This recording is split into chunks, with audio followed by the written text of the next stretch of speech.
It was Headlines Today's investigative reporter Neha Dixit who spent those many days in Bhopal digging out these damaging facts, and we have her with us live now to tell us more.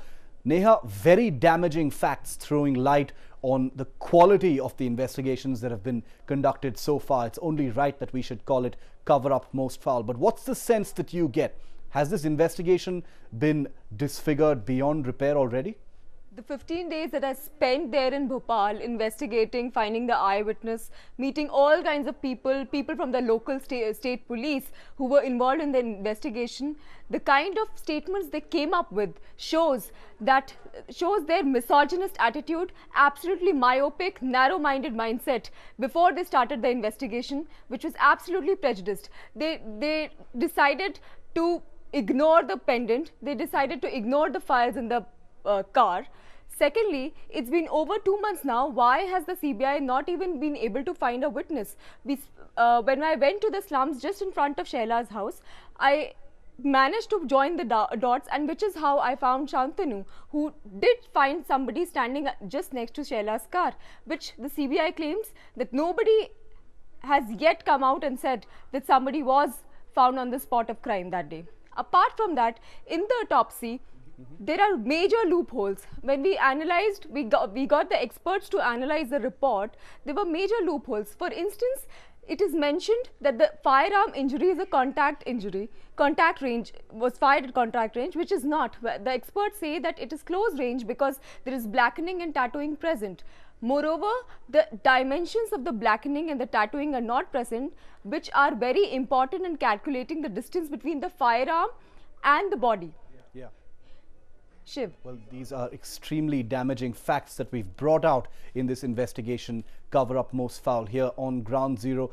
Thanks, Neha, for bringing us those facts and making sense of just the kind of damage that has already been done to this investigation. The story obviously doesn't end here. We will confront the authorities, the investigating authorities, with these facts that Headlines Today has unilaterally been able to dig up. Obviously, the investigating agencies aren't doing their job. But up next, we locate the man the cops have been unable to find. The man who was standing at the T-point right across Shehla Masood's house around the time she was murdered. That's next on Ground Zero. Stay with us.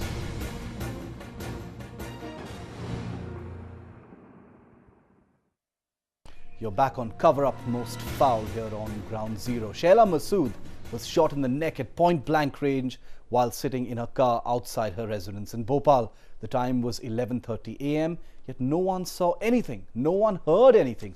Even the CBI's 5 lakh rupee reward hasn't made the elusive eyewitness or people with any information actually come forward. Headlines Today set out to look for clues on its own.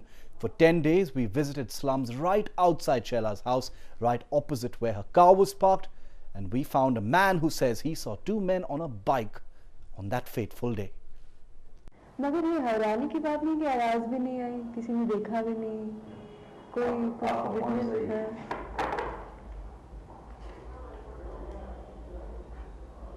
ये आम road है जी, इस पे हर 1 minute में 15-20 गाड़ियां निकल जाती हैं, लोग निकल जाते हैं जी।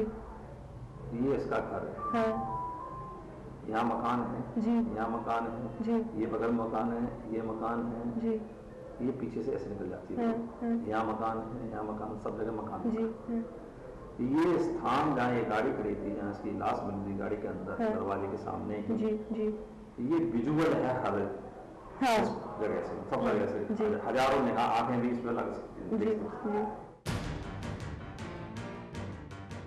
1,000 eyes must watch this house at any point in time.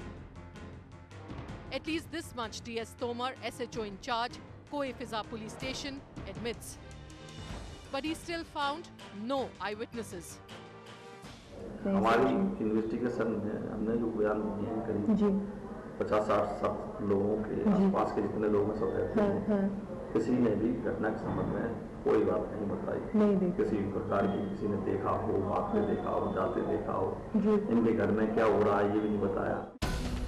Finding it odd, we pried further. And then Sub-Inspector Prakash gave us a crucial lead.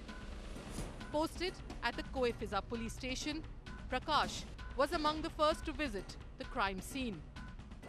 और गवाहों का कोई वो नहीं है? गवाहों का तो कोई कुछ नहीं है, कोई मतलब नहीं है। वो तो क्या है कि वो डायरी मोटी करने के अलावा और कोई। वो जो काम वाली थी, काम वाली चली गई थी। एक जो पानी भर रही थी बाहर, पानी भर रही थी, उसका ये कहना कि मैं बाहर बैठी थी पहले, हाँ। और फिर जब तक बर्तन लेने गई इतनी देर में काम हो गया इधर। अच्छा। मेरे को कम से कम 5 मिनट लगे होंगे अंदर गई, और उसने ये जरूर बताया कि गाड़ी खड़ी थी यहाँ पर, लेकिन ये नहीं देखा है कि यही गाड़ी वालों ने ऐसा कर दिया। अच्छा। We built on information the SI shared, speaking to countless residents of these dingy slums. This is the Juggi cluster, right opposite Shehla Masood's house. Headlines today's Neha Dixit kept coming to these slums for 10 days, talking to slum dwellers. On day 6, she met this woman who works as a domestic help in the area.